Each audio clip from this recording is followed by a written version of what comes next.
keep it alive through these lines I write. I keep it live cause I thrive. I might just blow your mind tonight. I'm so hyped, but it's no hype. From this height, it's direct hits on sight. I'm your type, lend me your ears to show you that there's something in me. I'm not giving up, I'm standing right here, holding these days hostage. And I'll make this my year. We turning fear into love, and the love's in the air. I love doing this cause nothing compares. Nothing can share that same type of feeling when you feeling them flares. They can't catch it, it's havoc. I rip to a tear, switch a scenario on stereos, I leave them impaired. Variables start to change and they're all in my range. I just gotta grab it, it's all mathematics. Every step is drastic, I make it fantastic. I'm trying to take your breath away. Asthmatic. This is live through the stereo. Go and let it blow, blow through the stereo. I'ma let them know through the stereo. Yo, here we go through the stereo, stereo. This is live through the stereo. Go and let it blow, blow through the stereo.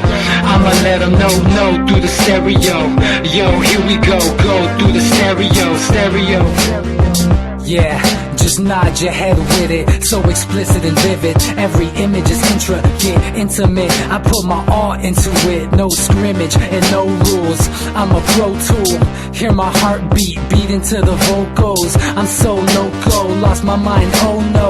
It's ponderoso, dope, so no overdose, cause it's dope, yo. Man, this is house grown, mixed with some milestones. So I let the style flow down like the Dow Jones, bringing it with some foul tones, letting the crowd know we getting loud, so it's eardrum rudiments. Yeah, we bring it rude again. Move, little hooligan. Music for tuning in, full time to the 10. I'm on my clock like I told you. I'm doing this for dreams we pursuing.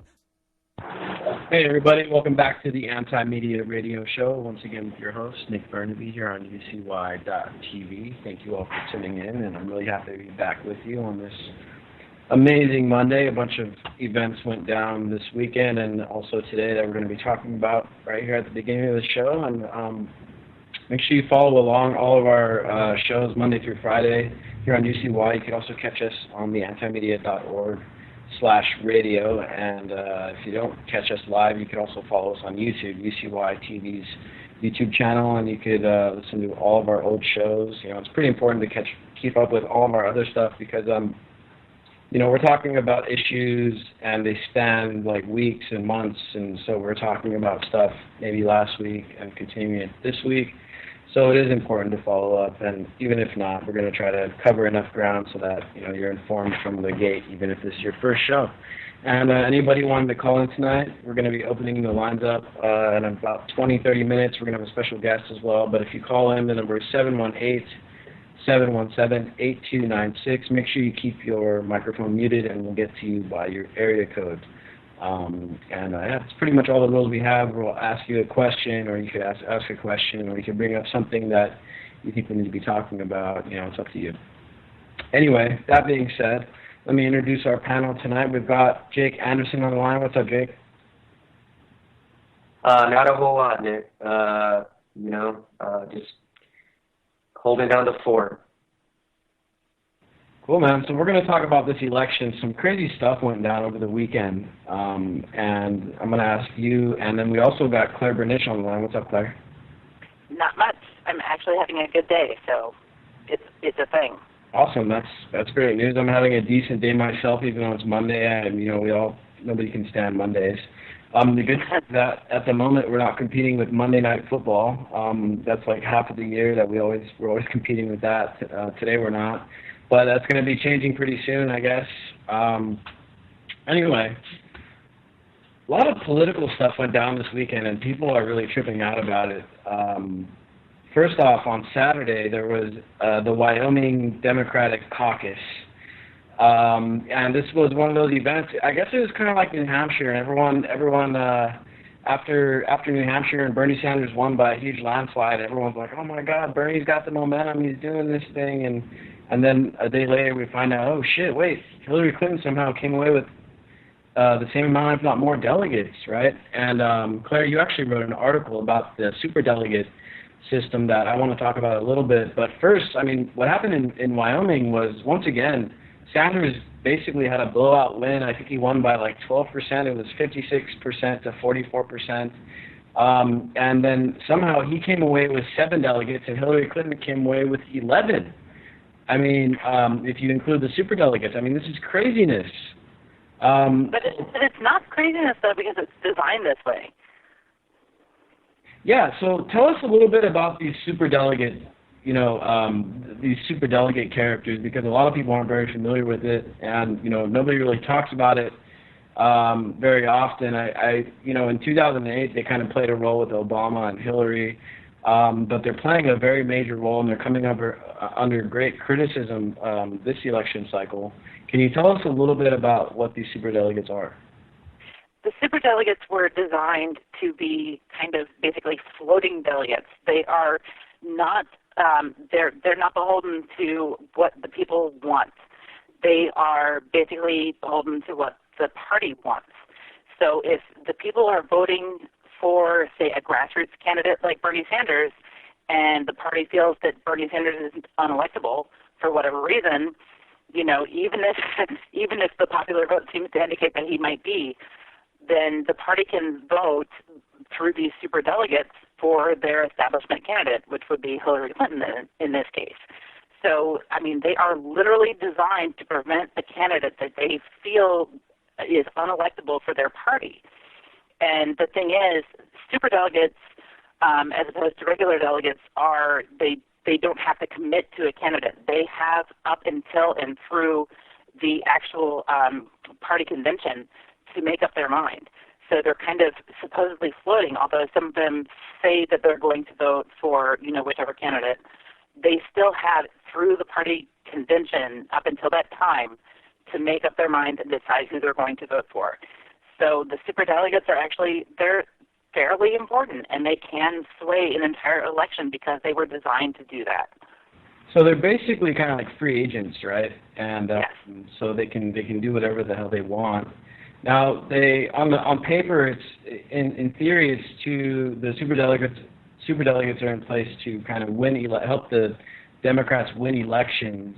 But the thing that kind of stands out here, in my opinion, is that in polling against Trump, it actually shows that Bernie Sanders is the more electable candidate. Even against Ted Cruz, he wins by a larger margin than Hillary Clinton does because Hillary Clinton's got so much baggage. And so that's, to me, it's kind of crazy to think about it because, they Debbie Wasserman Schultz has also come out and said, she's the chairwoman of the Democratic National Committee.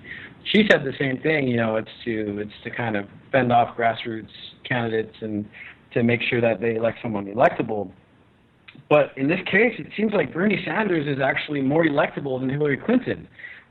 She's got a pending FBI investigation that could lead to an indictment. I'm not holding my breath for that because, she comes from the upper realms of the ruling class, and those kind of people are very rarely held accountable unless they rip off like someone else that's rich or powerful. So I'm not really holding my breath about that, but that kind of stuff makes Hillary Clinton very tough to elect because she's got so much baggage. And, polling has shown that Sanders is indeed a stronger candidate against pretty much all the Republicans. So, if that's the case, then these superdelegates aren't actually doing their job, are they? Well, they're not necessarily doing their job, but they're doing their job as, like, their unstated job because although the idea is that they want to have an electable candidate from their party, I think that actually the kind of understated and non-stated issue is that they actually want to have a candidate that is an establishment candidate. So, regardless of the fact that Bernie might be more electable than Hillary, they are going to, probably most likely cast their vote towards Hillary because she is the establishment candidate for their party. She has, for whatever reason, she stands for their quote-unquote party. So the superdelegates are going to probably sway in her favor regardless of whatever it is that the people want. This is kind of like the catch-22, and people are upset and they're saying, oh, superdelegates don't necessarily matter, but they really, really actually do because they were designed that way. Yeah, and, these two parties, the Republicans and the Democrats, they're essentially basically like big corporations, right? They have their own bylaws. They don't really, they kind of do what they want, and that's why these superdelegates are in place, and that's why the Republicans have their own set of rules and stuff. These parties are more or less like public, private entities, right? and they kind of do whatever the hell they want. They're not really bound by federal election law. I mean, that's when it comes to the general election, then we're talking about more kind of federally stated rules and stuff. These parties get to make up their own rules, and they can do whatever the hell they want. When it comes down to it, and the Republican, someone from the Republican National Committee basically confirmed this, and he said that, you know, the party chooses the candidate, and then the people get to vote for the candidate that the party chooses. You know, and the primaries, the caucuses, and that kind of stuff. It's kind of a newer process the way it is right now. I mean, it was done, I think, what was it, after Jimmy Carter, I think, got ossified. They changed everything. And, you know, there was like riots at the Democratic National Convention because people felt their voices weren't being heard. So that's when they're like, okay, well, we're going to let you guys vote. Instead of us just handpicking the candidate, we'll let you guys go ahead and vote. But the truth of the matter is that the parties actually pick the candidates, right? And so we get two choices. The party will pick their two picks, which will probably be Hillary Clinton and somebody other than Trump. And then they give us the supposed choice to pick between the two people that they pick. You know what I mean? And they call that democracy. I mean, this is kind of crazy, right, Jake? What do you think of this, man?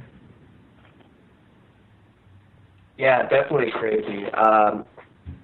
Yeah, interestingly, Jimmy Carter just came out, I think, today and said Hillary was like the worst Secretary of State ever or something because of her war record. Anyway, it's kind of off subject. Yeah, no, the Democratic side is just as rigged, if not more, than the Republican side.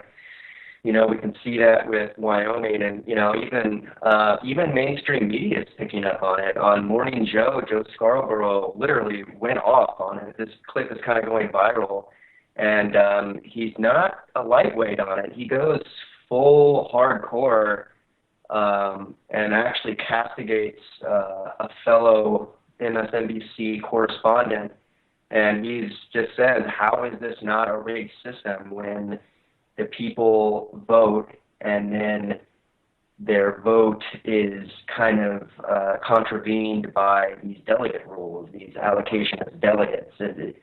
It's you know, it's kind of like the electoral version of, you know, redistricting in a way. And, yeah, like Claire said, and the article says, you know, this is deliberately set up as a kind of gatekeeping mechanism to ensure that the party has control over who's nominated, and that someone like Bernie Sanders, who would endanger the DNC's corporate ties and the machinations of power going on, it's designed to keep people like that out. And on the right, we're seeing the same thing, which is that, you know, not a fan of Donald Trump, but we can clearly see that the RNC is worried they don't have control over this guy. I think he would quickly become a part of the establishment, but he you know, the fact of the matter is they don't really know him, and they have a gatekeeping mechanism set up as well, and they're going to have a contested convention, and it's going to be crazy, and I can't wait to pull up a chair and have some popcorn for that one. But yeah, at the end of the day, it's just one more sad reflection on how rigged this country is. Yeah, speaking of that clip, I actually have it loaded here. I'm going to play a portion of it because it is pretty telling. I mean, you don't see people on MSNBC going out and saying this kind of stuff very often. I don't know if these reporters or these anchors went off script, or if they literally personally have just had enough of what's going on. I don't know if there's going to be repercussions for these people, because the last time someone spoke out against the TPP on MSNBC, I mean, that guy lost his job within a couple weeks. I'm going to play a part of this clip real quick so you guys can hear it. This is some commentary from MSNBC regarding what went on in Wyoming on Saturday. Nominating candidates. What are we doing here? It's about like all innings. He's won 8 out of 9. But look, he wins by 12 points. I tell you, I would not do well as a Democratic politician. He wins by 12 points. He may not even pick up a single delegate. Yeah. 7 to 6 now, with a remaining delegate to be decided later. I'm sorry. That's a crushing victory. I know. And listen, I think that with the super delegates that they have, I think she only has to win 30% of the units with 30% of the vote, not many contests. I mean, talk about voters feeling like a system might be If you're driving my car right now, we've been talking about rigged systems. We're putting up right now a graphic. Bernie Sanders wins 56 to 44% in Wyoming. The delegates rewarded. Hillary Clinton 11, Bernie Sanders 7. Why does the Democratic Party even have voting booths? Now, why? This system is so rigged. It feels that way, and I think they fall into line better than. I mean, there you have it. I mean, even these mainstream MSNBC hacks are calling it rigged, and this has been the theme of this weekend. I want to shift gears here into what went on with the Republican side with Donald Trump. Jake, you briefly mentioned it here, but the Republicans had a I guess they were supposed to have a vote in Colorado, but they didn't. Apparently, back in August, the Republican Party decided that they were going to just cancel their vote, and that the party was just going to go ahead and decide, who was going to get the delegates and who wasn't. And I guess, not surprisingly, Donald Trump walked away with 0 delegates. And I mean, as you said, Jake, and I agree with you, I'm not a fan of Donald Trump either. I don't agree with the shit that he says. I think he's dangerous, the stuff that he says. But at the same time, I mean, if he's getting the votes from people, I mean, if we're living in a democracy, I mean, the guy should, he should get the delegates too. I mean, this is the kind of situation that we're in. But Colorado decided they were just going to cancel their votes, and that they were going to cancel the primary or the caucus, Sophie, and that they were just going to. We've got you. Oh, hold on, let me. Guitar coming tomorrow. Road game today. Surprise party tomorrow. I thought I had ad blocker on, change of but plans. apparently not. Game Hold tomorrow. on a second. I probably need some Rogaine, so Yeah. keep that Rogaine. We need some Rogaine. So the Colorado GOP leaders canceled the party's presidential straw poll, I'm quoting from the Denver Post here, in August to avoid binding its delegates to a candidate who may not survive until the Republican National Convention in July. Instead, Republicans selected national delegates through the caucus process, a move that put the election of national delegates in the hands of party insiders and activists, leaving roughly 90% of the more than 1 million Republican voters in Colorado on the sidelines. So basically they said, hey, all you 1 million people in Colorado that are registered Republicans, your vote doesn't matter. We're not even going to hold an election. We're just going to choose who your candidate's going to be because we know better than you do. It's just like the Democrats. This is the thing about, people don't understand, they say that, your vote matters. Just look at this primary and caucus process and look at how these delegates and superdelegates and, these varying parties, look at how these votes are allotted and look at what's going on. If you really think your vote matters, you must be delusional at this point.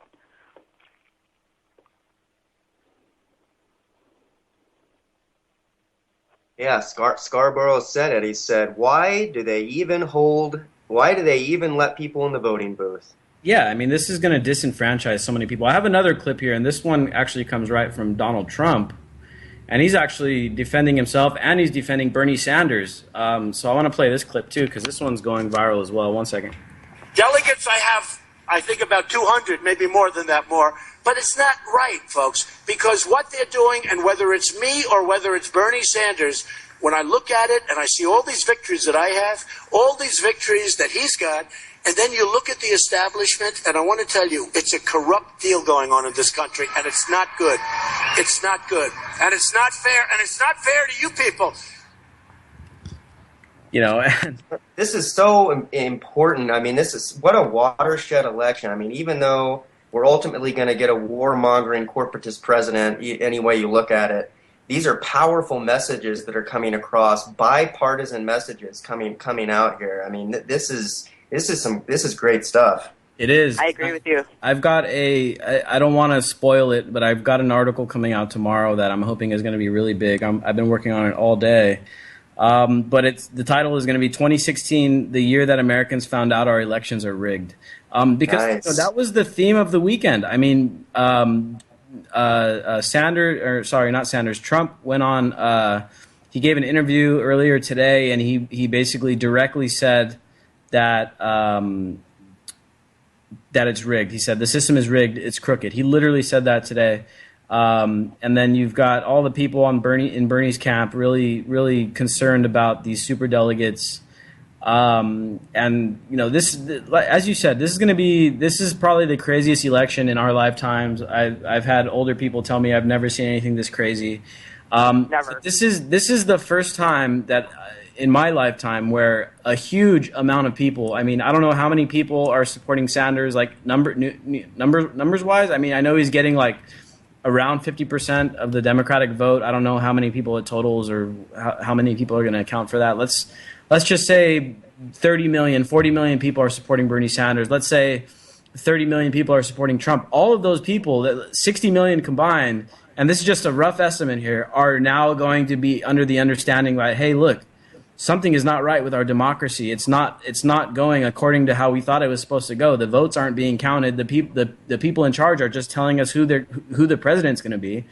And this would be fine if we had a dozen political parties where we actually had a choice. Look, let's say we had a dozen parties and each party chose a candidate. At least people had a choice.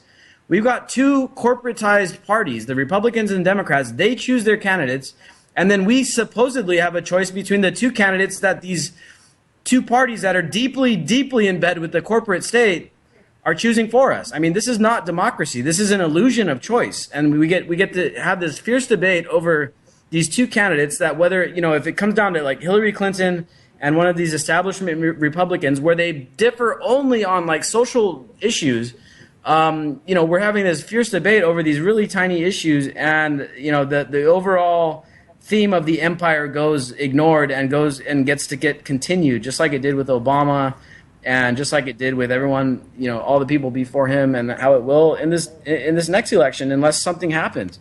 And if enough people, I think, enough people raise their voices about what's going on with Sanders and Trump, even though I don't totally agree with either one of those candidates, I think that there's going to have to be some concessions made. I don't know. I mean, this is going to be very, very interesting to see how it plays out. I'm glad Trump's running. Because he's eviscerating the Republican Party, and he's showing this. And millions and millions of people are for the first time going to see through the rigged apparatus of this country's electoral system, and that is, I mean, what more could you ask for from this system? And the thing is too, it's not the thing that's beautiful about this election in a way, as messy and as kind of almost dangerous as it is. You have Trump on the one side and you have Bernie on the other, and both of them are pointing out the absolute fallacy of their party's kind of doctrine. I mean, they're showing what it is. They're showing the establishment for what it is, and we're seeing like how arbitrary a vote is and how meaningless the people's voice and the people's choice actually is. The thing that actually is interesting is, will this be the tipping point that actually throws the country into some sort of revolution of one form or another? Because considering what's happened recently and considering what's going on in Washington, D.C. right now with all the arrests, I mean, it seems as if we have reached yet another tipping point here. The Trump people, if they steal this election from Trump, he is not, I guarantee you, I'd bet money right now, he is not going to throw his support behind whoever they nominate. And his voters are going to go apeshit. And they alone could cause some major kerfuffles. I mean, I think at the very least we're going to get some changes to the electoral system. I can't see any way that this is going to go down with these two candidates have too much support, and too many people are incredibly passionate and have been campaigning for, in some cases, over a year for these candidates. They're not going to watch it just get stripped away unfairly and just sit down and not say anything. It's not going to happen. Yeah, no, I thoroughly agree. Some interesting headwinds here. I agree with you, Jake. I don't. In fact, I think if Trump gets screwed really badly, I think he'll actually wage a third party run. Absolutely. He will go kamikaze, dude. Because he's already kind of, today he was in his interviews today, he was talking pretty tough on the Republican Party and saying how they're going to regret it if they screw him badly. Now, on the other end of the spectrum, Bernie Sanders, he's already said that he'd throw his support behind the Democratic nominee, which will pretty likely be Clinton if he loses. But his supporters are in a whole other camp. I think Bernie's supporters are not your typical Democrats. They're mostly independent voters or first-time voters or non-voters that are coming out of the woodwork ready to support him because they resonate with his message and stuff like that. A lot of his supporters have already said that they will not support Hillary Clinton if Sanders does not become the nominee. I think a third of his support.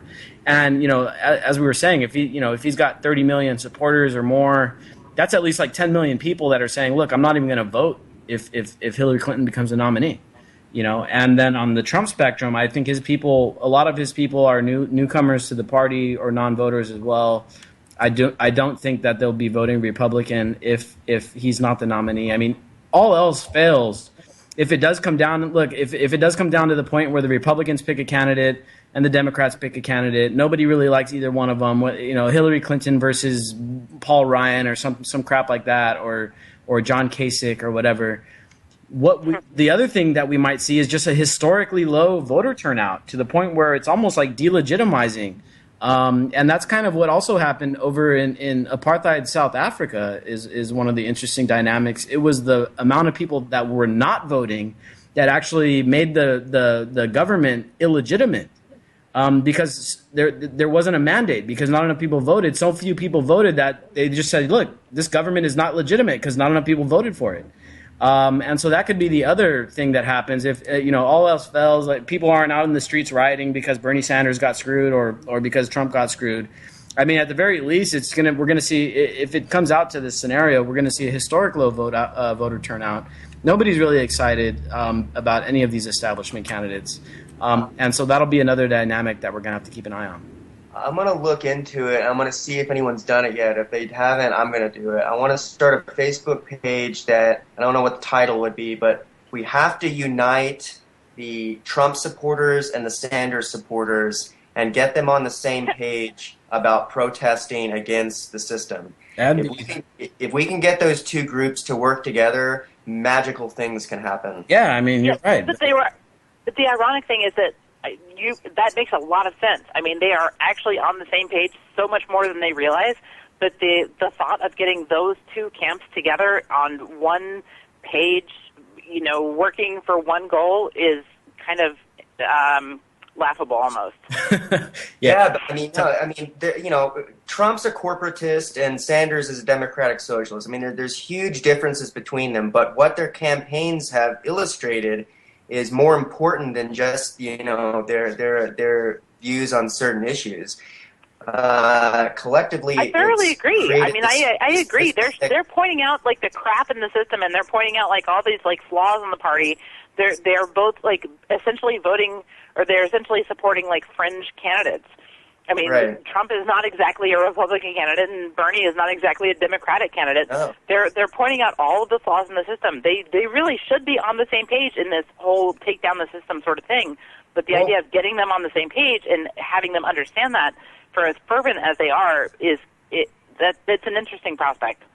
Well, we just heard Trump, starting to kind of almost commiserate with Bernie Sanders a little bit, and he probably has some respect for him at this point. And it's just like I've been saying with, Ralph Nader's attempts to try and unite with Ron Paul and get libertarians and leftists and Green Party people to all join together. It's only when all these different groups are all focusing on singular issues and putting other differences aside that we're going to really be able to tackle some of these issues.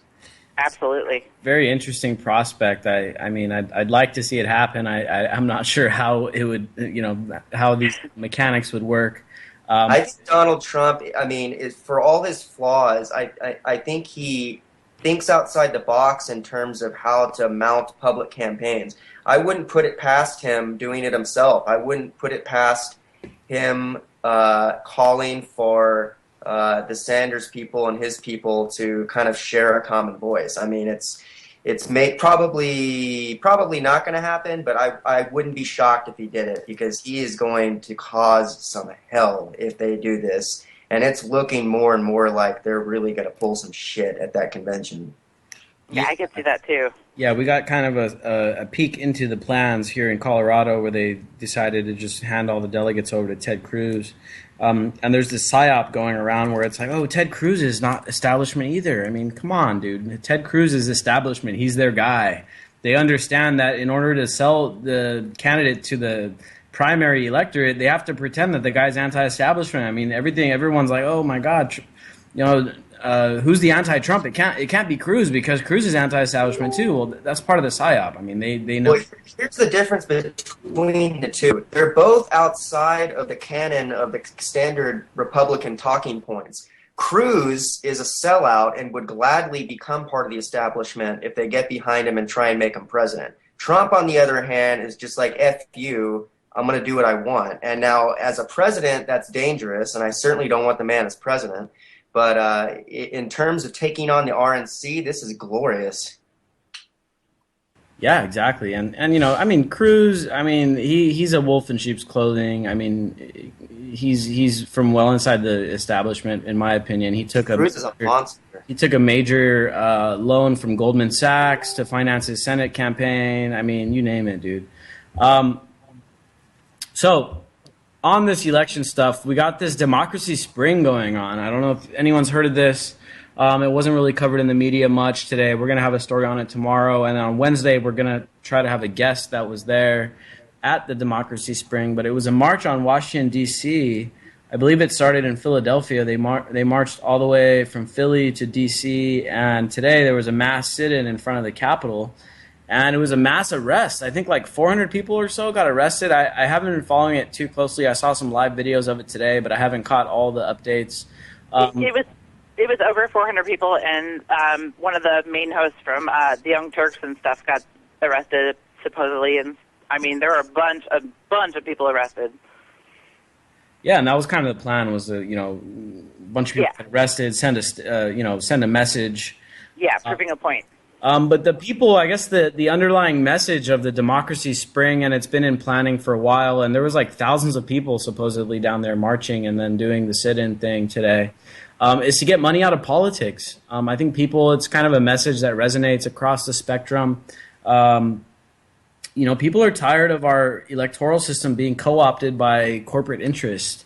And it kind of just plays right into the theme that we've been talking about so far this show, is that, these parties are sold out to the highest bidder, whether it's the oil industry or the unions or whatever. They're all controlled in a major way by hegemonic interests that kind of call the shots for the party. The party does what it says. Every 4 years they campaign and act like they're going to do this and do that. I mean, the Obama campaign in 2008 is a perfect example of when you have a kind of establishment figure running as some kind of populist candidate, and then when they get into office, you see what happened. Nothing changed. Nothing happened. For the most part, I mean, yeah, there's a few things here and there that Obama did differently that maybe Clinton would have done differently had she won, or McCain. Obviously McCain is a bad choice. Would have been a really bad choice in 2008. But for the most part, I mean, things kind of rolled on. Obama started like 7 new conflicts, not directly, but through our foreign policy. The empire rolled on. Very little changed. The stock market got bailed out. I mean, all the stuff that he talked about doing, standing up to Wall Street, ending the wars and all that, ending the war in Iraq. I mean, that was one of his biggest campaign pillars, was ending this war in Iraq. Well, we all know now that the war in Iraq is not ended, and now it's being renewed. I mean, we're going back in. We've got 5,000 people. We've got military bases. We've got, what was it, like 12 generals over there or something like that? I mean, it's a crazy amount. Yeah. We have 12 generals. There are like 21 generals in all, like in our coalition. And also there's a new report that reveals that we are actually running out of bombs. Like, we have bombed so many people, and we've supplied so many of our coalition members with bombs that they are running out. Yeah, and looking back at 2008, I mean, who got the Goldman Sachs money? It was Obama. You know what I mean? And who's getting the Goldman Sachs money this time around? It's Clinton. In 2012, it was Romney that got the Goldman Sachs money. I mean, all you got to do is follow the money, and you're going to know what these candidates are going to do when they get into office. And so, if we're spoon-fed these kind of candidates, and like I said, Ted Cruz, his Senate campaign was financed by Goldman Sachs. His wife is an executive for Goldman Sachs. I mean, follow the money. You know what's going to happen. You know, they act like this guy's anti-establishment. You couldn't get any further from the truth. So that's what this democracy spring is about. They're trying to get money out of the system so that these politicians, politicians are going to be flawed. Human beings are going to be flawed. But at the very least, we can better our odds by not allowing them to be sold out to these, moneyed interests, whether it's the military-industrial complex, the Wall Street banks, or the public sector unions, whatever it is that is financing these people. We need to get that money out so that we can have at least a little bit less of an unbiased election. So, I mean, getting money out of politics wouldn't fix everything, but it sure as hell be a decent start, right?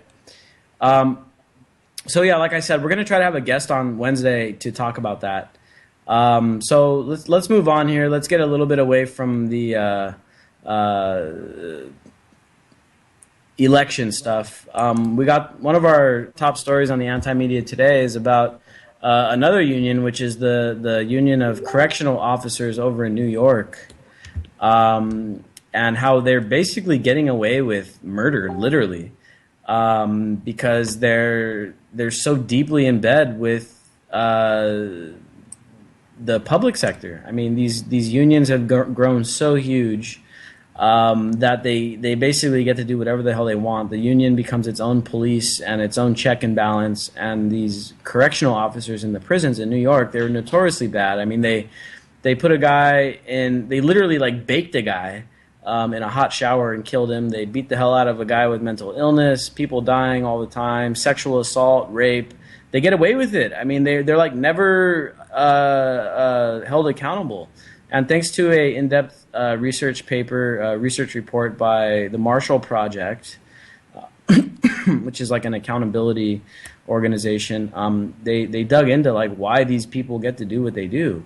And I'm quoting here from one of the reports: the union is a formidable political force protected in the legislature primarily by upstate New York lawmakers in districts where prisons are the biggest employers. The chairman of the Corrections Committee in the State Senate, Patrick M. Gallivan, a Republican who represents an area outside Buffalo and Rochester, has 5 prisons in his district alone. Continuing, his chief of staff, Melissa DeRosa, worked in the public relations for the union for several months in 2009 and is the daughter of Giorgio DeRosa, a major Albany lobbyist firm, who received $691,000 from the union between 2010 and 2015. I mean, what we're talking about here is just, once again, it just goes back into this theme of trying to get money out of politics because, these interests are corrupting the system and it takes the accountability out. It takes the decision-making process into a compromised area, and it's just all bad. It's all bad. Moving on, Goldman Sachs hit with a $5.1 billion fine. I mean, this is kind of big, I guess. I guess it's not so big when you see how big Goldman Sachs is. But they were hit for serious misconduct during the financial crisis. I'm quoting from the article here from Zero Hedge. The resolution holds Goldman Sachs accountable for its serious misconduct in falsely assuring investors that securities it sold were backed by sound mortgages when it knew that they were full of mortgages that were likely to fail. And so they did a bunch of bad things. They're paying this big $5.1 billion fine. But in the end, at the end of the day, Obama bailed them out. You know what I mean? So, again, follow the money. Obama got financed by Goldman Sachs in 2008. Well, 2009, he bails them out. Nick, I finally saw the movie The Big Short, which is about the 3 or 4 different people that saw the financial collapse coming and actually bet against the home market, which are the mortgage-backed securities, which at the time was considered unheard of. They were literally laughed at the banks. And then as they dug into it further, it just showed how completely corrupt the rating system was and just how rigged the game was. So yeah, I mean, at the end of the day, they're getting, they got bailed out with taxpayer dollars, and then that money they used to give themselves bonuses. So it's sickening. At least they're getting some fines, but still no one's gone to jail, or one person went to jail. Yeah, the only guy that went to jail was Bernie Madoff because he ripped off other rich people. No, there was one Exactly. other guy, but I mean, there are hundreds of them should be in jail, and not just the assistants and the little junior investors. The people at the tops of the bank should be in prison and not getting $50 million bonuses, $200 million bonuses. And that's kind of what Iceland did, and we report on the anti-media that Iceland actually recovered quicker than the rest of Europe after they did what they did. And then, sure enough, after these Panama Papers come out, well, guess what? Some of those Panama Papers targeted the Icelandic prime minister. Now he stepped down, and literally 3 days later, some of those bankers were let out of prison. I mean, so this stuff is crazy, man. I mean, this is crazy. And then also, just last week, we reported on the anti-media, also from Zero Hedge, about Wells Fargo. They also received a $1.2 billion fine that they had to pay in regard to the mortgage and financial crisis of 2008, 2009. So at least there's a little bit of accountability there. But in the end, I mean, these guys should have, like you said, Jake, this is not like full-on accountability. This is like the No, this is a slap on the wrist. This is the shareholders basically, getting the majority of the burden here, having to pay these fines, and all these executives that pulled off this massive heist, kind of, get off scot-free, All right, so that being said, I think we're going to shift gears here a little bit. We got a couple other stories to cover, then we're going to have a guest on the show. First off, this Keystone Pipeline sprung a leak over in South Dakota, and this is pretty bad, and it's pretty much gone uncovered in the media. And the Keystone Pipeline is one of these big contention points that's been a center of activism for a long time. Claire, you wrote an article on this, I think on Friday, that covered this leak, and then today we found out that the leak was actually much larger than they claimed it was. Well, yeah, and that's no surprise to anybody, really, is it? I mean, they say, "Oh, it's a little leak," and it barely touched the ground at all. I mean, that's kind of a sign that, wow, it must be much worse than what they said. Basically, yeah, and they originally reported that it was like only 4.5 barrels of oil, which is like 187 gallons. Turns out it was almost 100 times more than that. It was actually closer to 400 barrels that leaked, and so that's just another thing to keep an eye on, because this is still a developing story, and we got an article going up on it tomorrow on the anti-media as well. But it's just another reason why we need to start moving away from fossil fuels. And you never heard of a solar leak or a wind leak, have you? I mean, yeah, the solar and wind turbines aren't 100% great for the environment. Birds are killed in the wind turbines, and the solar panels take a lot of resources to build. But I mean, it's a lot better than doing this crap they're doing with the fossil fuels, the fracking, causing earthquakes, leaking carcinogenic chemicals into the drinking supplies of people nearby. I mean, there was that one infamous case where the one of the execs from one of these oil companies, who was like a huge proponent of fracking, and then they were going to do fracking in his town near his home, and he's like, "Oh, wait, no, maybe I'm not in favor of fracking, and when it's right in my backyard." These guys know what they're doing, but the profit motive is a little greater than their concern for the environment and for the well-being of people nearby.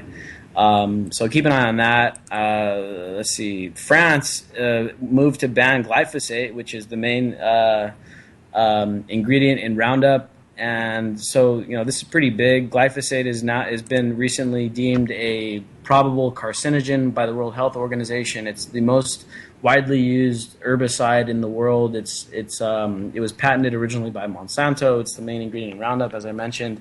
And it's used on all those Roundup-ready genetically modified crops, but it's polluting everything. I mean, they find it in rainwater, they find it in drinking water, it's persisting in the environment, and there was never proper protocols in place to guard against people getting sick from this stuff or animals getting sick from this stuff. So France is making the move to get rid of it, and we've also got some news on neonicotinoids. Apparently, Maryland has neonicotinoids have been found recently to be one of the main causes of why the bees are declining, and Maryland just recently moved to ban neonics, I believe, and also Vermont is moving in that direction as well, right, Claire? Yes. Maryland actually did ban neonics. They're the first state in the whole entire United States to do so. And Vermont is moving towards the same goal with a 12-year-old at the helm. A 12-year-old girl is actually driving the move to make that happen. Very good activism. Yeah. You know, and these states are doing what they need to do to try to protect their environment. And we need to do more as just people, man. We need to not stand for this kind of crap that's killing off our animals and our species and our bees. I mean, if we lose the bees, we're going to lose a huge, I think it's like 75% of our food that we eat is like pollinated. It's more than that, yeah. It's more than that. Like, we will basically lose our entire food supply because if you consider, like, the chain of how plants feed, you know, other plants and how the ecosystem works, we're done for. If we lose the bees, we're done for. Yeah, so that's some positive news. Keep an eye on the antimedia.org and Underground Reporter. We're going to be following this stuff pretty closely as it develops, and whatever happens in Vermont with this 12-year-old activist, we'll be making some updates to that story. Now, on to our final story. Claire, you've got a great story on the Anti-Media today about this green moon thing. And what started off as more or less an April Fool's joke, right? And it was how the moon was going to turn green on 420, which is April 20th, which for those not in the know, April 20th, 420, it's like Stoner Day, right? It's weed day for everybody. And it started off as this meme, and you posted it on your profile, and it got like, what, 10,000 shares or something crazy? Yeah, I mean, like, from my personal profile, I think the most shares I've ever had of anything was probably 500 of anything ever in my entire life. And this suddenly blew up like an absolute phenomenon and had like 2,300 shares in less than 12 hours. And 10,000 shares, that means that it reached probably like 7 million people saw it, right? Yeah. If you look at the way Facebook calculates reach. And that's just from my profile, too, because the person who actually, he's on the line, but the person who actually created the meme shared it to a page with millions of followers, and it had over 400,000 shares from there as well. Yeah, I was looking at that, and I think that the post got like over 25 million people reached. I mean, it's crazy. But the title of the article on the Anti-Media is called "This Viral Green 420 Meme is Everything That's Wrong with the Internet." So tell me a little bit about this, and then we have a special guest. The guy who actually made the meme is on the line. He's going to join us in a few minutes. But tell me why you're inspired to write this article. Because the thing is, this was a joke, and it was a joke amongst friends, and he had made the meme basically for his brother, and it was kind of a cannabis kind of joke about the date 420, you know, being the weed day and all of that. And he shared it in a chat that we have going on with just a few people that are friends, and he said, you know what, go ahead, I dare you to share this and see how long it takes for somebody to take this, you know, seriously when it's really a joke, basically. And I did that, and I said, I bet you it's going to take 3 minutes. And it took 12. And that was it. But it went so far beyond that. It went incredibly viral. It went viral to the point where, you know, Snopes included it into their debunking, and you have Yahoo News and International Business Times and Mike and all these Inquisitor and all these places, all these mainstream outlets actually literally debunking this thing that was never a hoax to begin with. It was meant to be a personal joke amongst friends. It was a joke, right? Exactly. So now we've got the creator of the meme on the line, Johnny Liberty. He also runs a Facebook page called MT News, which is an amazing commentary page. And you also work with the guys over at Free Thought Project as well. What's up, Johnny? Hey, how's it going, Nick? Pretty good, man. So you made this meme. I mean, I doubt you expected it to go like crazy viral. I mean, it's probably reached like total between all the other people that have posted it. It's probably reached like a third of the country, 100 million people, I'm guessing. I mean, what does this thing tell you? I mean, Claire, you definitely had some commentary in the article about how this really tells us that people need to, first of all, understand when something's a joke, and second of all, people need to do their own damn research too before they start sharing crap. I mean, Johnny, what do you make of this phenomenon? Yeah, man, like I was telling Claire the other night when we did the interview, I just think that people are so used to being spoon-fed information, whether it's, in their formative years of childhood, from teachers or parents, or, in our adult lives, the government telling us what to do, the television telling us what to do, that when people see something, it's almost like a meme has some sort of authority over people, and people just automatically take it as truth, and they'll just share it just because, like, without even thinking about it, without even, bothering to do the research, like, hey, it's on a meme, therefore it is legitimate, and I should share this as if it's, fact. It just blew my mind, man. It blew my mind. I've only made Snopes one other time, so it was pretty funny. Yeah, I made Snopes myself. That was the thing that was crazy. Is like Snopes, who, people are always like, people are quick to turn to Snopes and stuff, and I always say Snopes can be paid for what it is that they debunk and such. But in this case in particular, Snopes did not even bother to do the research. They just lumped this meme into another meme that had come previously that we weren't even aware of when he made this one, and didn't even bother to, like, investigate any further. And there it was, and everybody's like, oh, well, Snopes says it's not true, so it must not be true. It's like, dude, it was never meant to be true. It was another sloppy Snopes debunking. Snopes has gotten really sloppy lately. Yes. And they're not very good at their job anymore. They used to be okay. They do some good debunks and stuff, but now it's just gotten really amateurish, I guess you could say. Maybe they're doing so many different debunkings that they just don't have the resources to look deeply into these things. And then the meme is just so goofy. It's like, it's going to happen on 4/20, 2016. It only happens every 420 years. It's like, you guys really believe this shit? And yeah, people took it seriously. It was even on CNET, which is like a business network from MSN, from NBC. It's crazy. It got me. I posted it somewhere. Yeah, you actually commented on my post. You said something on my post like, well, I found out this is really false and I was really sad. It's like, yeah, well, I'm an idiot. That's all there is to it. I'm an idiot. No, it's not. It's not that. It's just I think that people become somewhat complacent. We have this internet. We have all this information, like all the information in the world at our fingertips, essentially, and that is a very, very good thing. This is a wonderful thing, and we're experiencing increasing censorship, and we should all be aware of that. But at the same time, while we have this information available, it is absolutely crucial that we take the time as individuals to investigate things on our own and make our own decisions and decide, like, I have looked at this evidence and this is my decision, instead of just saying, hey, a meme says it's true, so it must be. And that was like the really sorry thing about this, is that somebody just said, hey, this meme says it must be so, so it must be so. I guess I just so wanted it to be true that I just let my passion take over my rational thinking.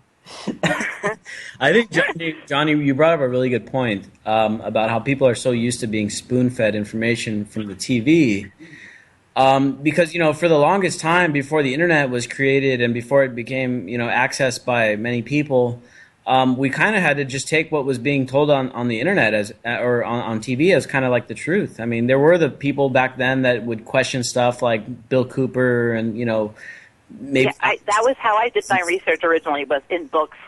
Yeah. I'm old enough to remember before the internet, and like when I did research on 3 Mile Island and stuff, it was involved in books and such. It had nothing to do with TV. It had nothing to do with the internet. And this kind of proves the point that the internet is a wonderful thing, but it can be a very dangerous tool because it's so simplistic. Yeah, and the thing is like, think about it. Back then when it was just TV, and then you wanted to go research something you see on TV, you got to go down to the library, you got to navigate through the arcane cataloging system, you got to know how to use the catalog and how to find the book and all. It's all weird how it works. You'd have to go take a whole day out of your life to go down and research one thing at the library, and now you can go online and search in 5 minutes and say, oh no, that the moon isn't turning green on April 20th, but hey, share it. It's funny. Share it as a joke, not like, oh my God, it's really going to happen. Like, the thing is that this teaches a valuable lesson that I think people need to take more seriously, is that we gotta be able to question pretty much everything, and even us, and question the stuff that we say, You know, we say stuff that we observe and that our researchers and our journalists write about, and maybe we're not right either. You know, and so take everything, and with this power of the internet, literally it only takes you 20, 30 seconds to say, oh, Nick just said this on the anti-media radio. Let me make sure that he's not just lying out of his ass before I go and tell other people about it, and let me research it for myself. You know, and so this really is a valuable lesson. I think it's as you said, Claire, it's so the internet is so powerful. It allows us to spread information, but it also allows for disinformation to be spread. We also covered a story on our sister website, the undergroundreporter.org, recently about another hoax from Natural News, which is not a reliable source. Anybody out there still reading under naturalnews.com, they are not reliable. They make shit up constantly. And they made something up about how CBD oil, which is a cannabis oil, was banned by the FDA, which was totally bogus and totally not true.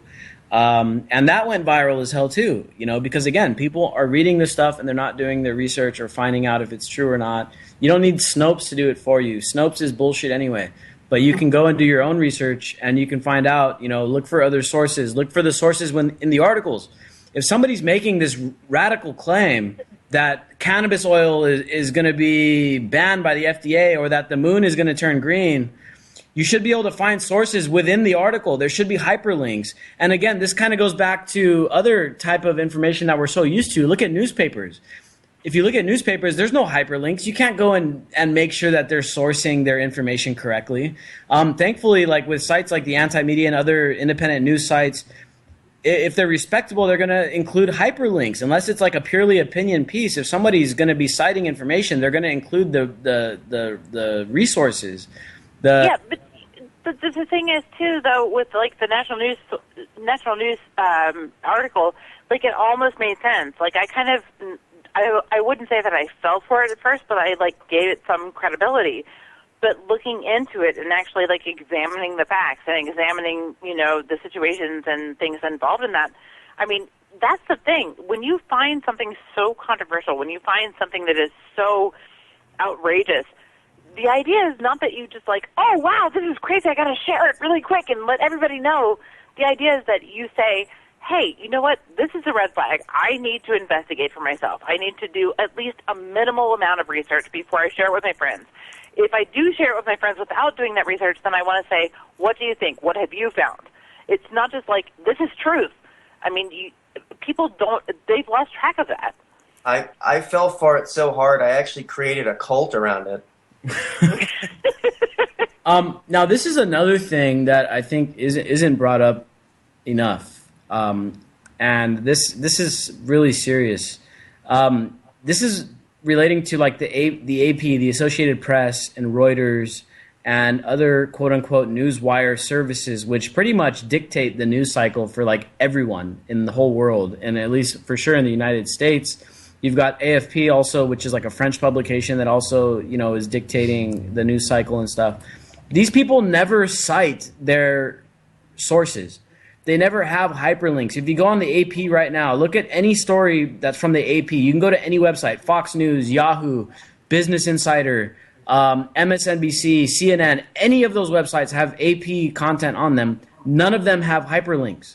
So This is another thing. We gotta. Not only do we have to question this alternative media and obviously the corporate media, but we gotta question this quote unquote like stuff that comes out that's literally just like, here's the truth of it, and this is it. Like, there's no hyperlinks. We don't have to prove nothing because we're just we think we're that much of an authority on the news. That's what the AP is. They feel like they have such an authority.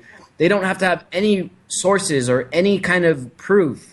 They literally and say, this person said this person said that, these rebels did this, these rebels did that. And, you know, the Syrian rebels use chemical weapons or the Syrian government uses chemical weapons. We don't have to have a source because we're that good.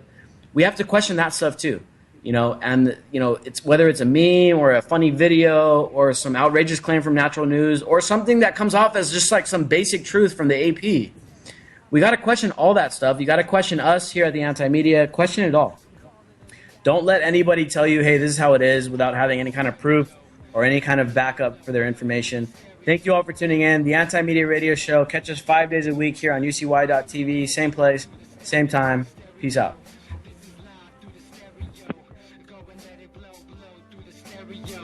I'ma let them know through the stereo. Yo, here we go through the stereo.